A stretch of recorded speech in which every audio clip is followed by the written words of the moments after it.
전 세계에서 막강한 영향력을 과시하는 중국. 이 국가의 공식 명칭은 중화인민공화국입니다. 국가의 이름부터 이 국가는 공산주의 국가임을 알 수 있죠.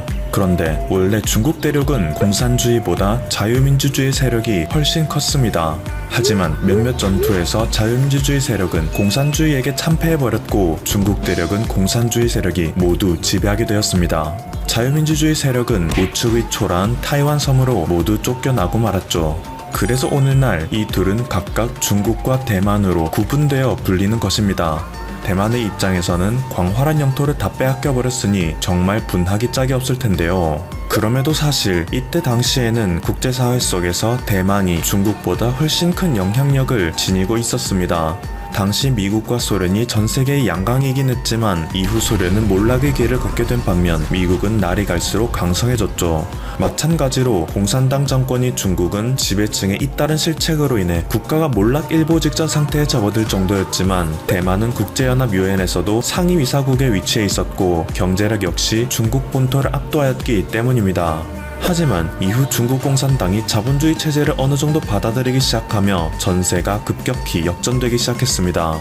중국 공산당은 넓은 영토와 자원, 무수한 인구수를 바탕으로 빠른 속도로 경제 발전을 이루기 시작했고 그 결과 오늘날의 G2에 올라설 수 있게 됐죠. 그리고 이 과정에서 중국은 하나의 중국을 외치며 홍콩과 티베트, 위구르는 물론이고 대만마저 독립을 인정해주지 않고 오직 중국에 속하는 지역임을 강하게 밀어붙이고 있습니다. 실제로 중국 공산당은 자신이 한창 경제성장을 할 때 이전에 대만과 수교하던 국가들에게 자신과 무역을 하려면 대만과의 교류를 모두 끊으라 압박했습니다. 그 결과 미국과 일본 등 친대만 성향을 띠던 국가들마저 경제적 이득을 위해서 대만을 배신하고 말았죠.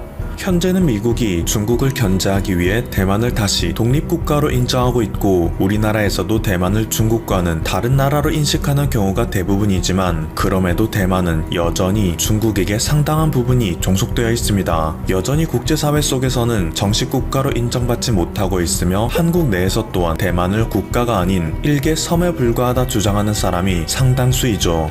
그런데 한국도 이렇게 대만처럼 독립국가가 아닌 일개 섬으로 전락해버릴 뻔한 적이 있었다는 사실 알고 계신가요? 1950년 6월 25일 북한의 김일성은 소련 스탈린의 지원을 받아 이른 새벽 4시 아무런 선전포고 없이 남한을 기습 침공하였습니다.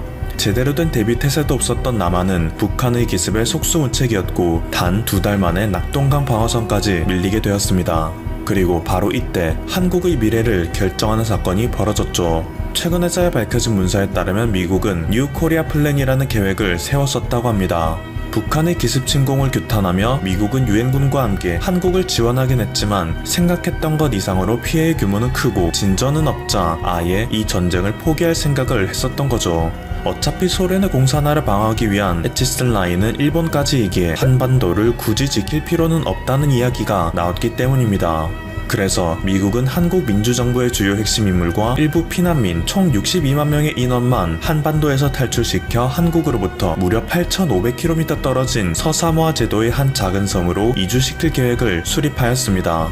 처음에는 일본의 섬 하나를 이용할 생각을 갖기도 했지만 일본의 혐한 세력이 한국인에게 어떤 보복을 할지도 모르고 한국의 반일 세력 역시 일본인들과 사이좋게 지낼 리가 만무했기에 차선책으로 서사모아 제도를 고려했던 것이죠. 그나마 북한으로부터 점령당할 확률이 낮았던 제주도만큼은 한국의 전초기지로 삼아 북한을 견제하는 역할을 수행했을 테지만 그럼에도 만약 이 계획이 실제로 실행에 옮겨져 유엔군이 철수하고 한국군이 북한군에게 항복을 선언했더라면 오늘날 대한민국은 대만과도 같은 위치에 서 있었을 겁니다.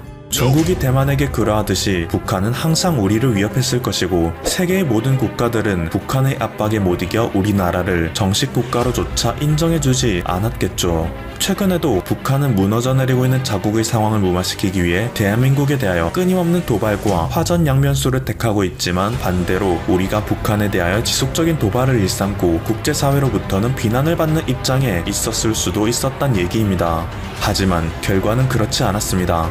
한국에서 민주주의를 수호하기 위해 파견된 대부분의 유엔 참전 용사들은 끝까지 전장에서 이 땅을 지키기를 원했습니다. 대한민국의 국군들 역시 이 땅에 남아 자신의 고향과 가족을 지키길 원했죠. 그리고 이러한 그들의 의지가 있었기에 유엔 사령부에서는 인천 상륙 작전이라는 다소 무모한 전략을 실행에 옮겼고 결국 전세를 완전히 뒤집을 수 있었던 것입니다. 1950년 8월만 해도 유엔군은 낙동강 최후방어선에서 고전을 면치 못하고 있었지만 두 달도 채 지나지 않은 10월 1일 유엔군은 압록강을 눈앞에 둘 정도로 북한군을 몰아붙였습니다. 하지만 모두가 알고 있듯이 11월 중국 공산군이 전쟁에 개입하여 인해 전술을 펼치는 바람에 전쟁은 1953년까지 연장됐고 그동안 무수히 많은 인명피해가 발생하였죠. 86만여 명의 민간인 사상자가 발생했으며 40만여 명의 한국군이 북한에 의해 납치되거나 실종되었습니다. 또한 59만 명의 한국군 사상자가 발생했으며 54만 명의 유엔군 사상자가 발생하였는데요. 이들의 희생이 없었더라면 오늘날 우리는 지금의 대한민국에서 자유를 당연하게 누리는 삶을 영위할 수 없었을 테죠. 그런데 오늘날 그들이 받고 있는 대우는 처참할 따름입니다. 대부분의 참전 유공자분들께서는 기초생활수급비와 유공자 수당 등 한 달에 20-30만원 남짓한 금액으로 하루하루를 겨우 살아가고 계시죠. 오죽하면 나라를 지키기 위해 싸운 참전용사가 생활비가 없어 아픈 아내를 위해 귤을 도둑질하는 상황도 벌어지기까지 합니다. 18, 19이라는 나이에 전쟁에 투입되어 청춘을 잃어버린 그들은 그들의 청춘에 대한 대가는커녕 전쟁 중 발생한 각종 부상에 대한 사후 관리조차 제대로 받지 못하는 경우도 허다하다고 합니다. 한국의 참전 유공자분들의 삶뿐만이 아닙니다. 자신과 관계없는 타국의 자유를 지켜주기 위해 먼 길을 달려와 온몸을 바쳐 싸운 16개국 전투 참전 용사들은 그 긴 전쟁의 시간이 무색할 정도로 아무런 대우를 받지 못하고 있습니다. 에티오피아의 경우 한국 전쟁이 끝난 후 불행히도 나라 전체가 공산주의 체제로 바뀌었습니다. 그래서 자유를 위해 싸웠던 참전 용사들은 국민들에게 민족의 반역자라는 소리까지 들으며 재산을 몰수당하기도 하였죠. 평소 군인에 대한 대우가 뛰어나기로 유명한 미국에서조차 한국 전쟁만큼은 승리가 아닌 휴전이라는 다소 초라한 성적표를 받아왔기에 아무도 기억하지 않는 전쟁으로 전락해버렸다고 합니다. 그리고 우리의 생각보다 더 역사의식이 부족한 일부 젊은 사람들은 참전 용사를 만날 때 그럼 사람 많이 죽였겠네요? 라는 반응을 보일 때도 있다고 하니 그런 말을 들을 때마다 참전 용사들의 심정은 이루 말로 할 수 없다고 하죠. 하지만 그럼에도 불구하고 모든 참전 용사들은 만약 또다시 그때로 돌아간다면 전쟁에 참전하겠는가? 그때를 후회하지 않나요? 라는 질문을 받았을 때 이렇게 답합니다. 모든 것을 내려놓고 목숨 바쳐 싸우겠다. 내 비록 온몸에 총탄이 박히고 팔다리를 잃었지만 한반도의 자유를 위해 싸운 자부심으로 한평생을 살아왔다. 한국전쟁에 참전한 것에 대해서는 전혀 후회하는 마음이 없습니다. 몸에 기운만 있다면 지금이라도 당장 또다시 가서 자유를 위해 싸우고 싶은 마음뿐입니다. 현재의 그들은 힘겹게 살아가고 있지만 그들은 오직 자유 대한민국을 위해 싸웠던 것이고 자유를 찾아 눈부신 경제발전까지 이룬 대한민국을 보며 그들은 자신들의 평생을 뿌듯한 자부심만을 갖고 살아가고 있는 것이죠. 그런데 막상 이것의 혜택을 받은 수많은 국민들은 6.25 전쟁 당일을 별 의미 없이 지나치는 경우가 대부분입니다. 학교를 다니고 회사를 다니는 사람들에게는 이 날이 빨간 날도 아니기에 큰 의미가 없기 때문일까요? 이것은 기업들에게도 마찬가지입니다. 3월 1일, 8월 15일과 같이 법정 공휴일로 지정된 국경일과는 전혀 다른 분위기를 보여주고 있는데요. 기업이 후원을 할 때에는 좋은 일을 행한다는 그 자체의 의미를 두는 것이긴 하지만 아무래도 많은 사람들에게 더 기억되고 그만큼의 관심도가 높을 때를 생각하는 건 어쩔 수 없는 선택일 것입니다. 하지만 그럼에도 역시 가슴 한켠이 씁쓸해지는 것 또한 어쩔 수 없죠. 그런데 그럼에도 모든 기업들이 그런 것은 아니었습니다. 한 패션 기업에서는 6.25 참전용사분들을 기억하는 특별한 후원 제품을 내놓았습니다.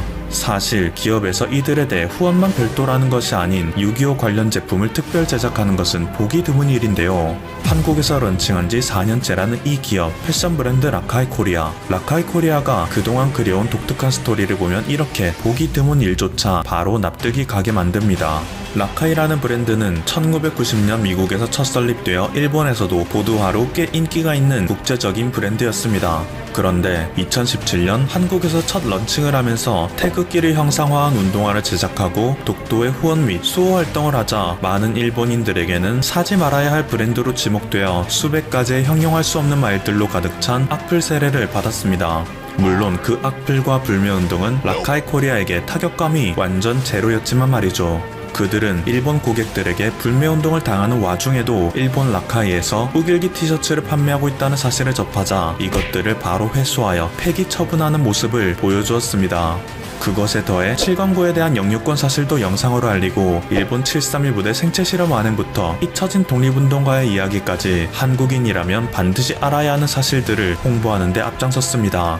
라카이 코리아가 가지고 있는 국제적 브랜드라는 장점을 마케팅에 활용하지 않고 오히려 한국의 역사를 해외에 더 잘 알릴 수 있는 데 집중하자 해외 언론들은 한국이라는 나라에 이런 기업이 있다는 게 부럽다며 극찬을 하는 이례적인 모습을 보이기도 했습니다.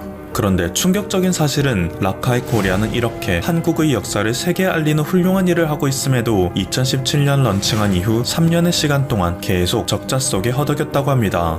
하지만 그럼에도 2019년 라카이 코리아에서는 이런 적자 재정과 관계없이 6.25 참전 용사들도 지원해야 한다는 목표의식을 가졌습니다. 울림 1950 프로젝트라 하여 태극 손목 밴드 무료 나눔 행사를 진행하여 현실에 굴복하지 않고 의미 있는 기획을 실천하는 모습을 보인 것이죠. 그리고 한국전쟁 70주년이라는 뜻깊은 의미를 가진 올해 라카이 코리아에서는 희생된 군인들의 유가족들이 자신의 소중한 가족을 기억하기 위해 희생자의 군번줄을 팔찌로 만들어 차고 다니는 것에 착안하여 또 다른 캠페인을 기획했습니다. 한국을 위해 용감히 싸워준 16개 참전국의 국기를 각인한 팔찌를 제작하여 그들의 숭고한 희생을 기억하겠다는 것이죠. 라카이 코리아에게 있어 각인의 의미는 항상 특별하다고 할 수 있는데요. 3.1절에는 태극기를 각인한 운동화를 내보이며 일본 731 부대 생체 실험으로 희생된 독립운동가 및 모든 분들을 잊지 않고 가슴 깊이 각인하겠다 했고, 이외에도 태극기를 각인한 팔찌로는 일본으로 인해 한쪽 팔을 잃은 독립운동가 이야기를 알려 빼앗긴 나라를 되찾기 위해 헌신한 그 마음을 잊지 않고 가슴 깊이 각인하겠다는 의지를 설파하겠다고 합니다. 그리고 올해 수익금 일부는 6.25 참전 유공자회에 기부도 하겠다 밝힌 이 팔찌는 양끝에 건곤강리와 16개 참전 국가의 국기와 국가명을 각인하였습니다. 한국전쟁에 참전한 모든 분들에게 항상 감사하고 그들이 있었기에 지금의 대한민국이 존재한다는 것을 잊지 않고 가슴 깊이 각인하겠다는 특별한 의미를 담고 있는 것이죠. 팔찌뿐만 아니라 특별한 컵으로도 그들의 의지를 효과적으로 표현합니다. 아무것도 없는 평범한 검정컵에서 뜨거운 물을 부으면 신기하게도 독도가 담긴 태극기가 떠오르는 것을 볼 수 있는데요. 6.25 전쟁 당시 갑작스러운 침공에 암흑 같던 대한민국을 밝혀준 한국 참전 용사분들과 16개국의 참전국들을 기억하자는 의미를 담아 그 특별함을 더하고 있습니다. 또한 올해 C19로 인해 막대한 피해를 입은 에티오피아에 대해서는 현재 생존해 계시는 참전용사 139분을 위한 모자와 조끼를 특별 제작하고 있으며, 이는 에티오피아 참전용사 후원협회를 통해 기부될 예정이라고 합니다. 그리고 6.25 70주년을 맞아 태극기 스티커 3장을 무료로 준다고 하니 영상 아래 링크를 참고하면 좋을 듯 합니다.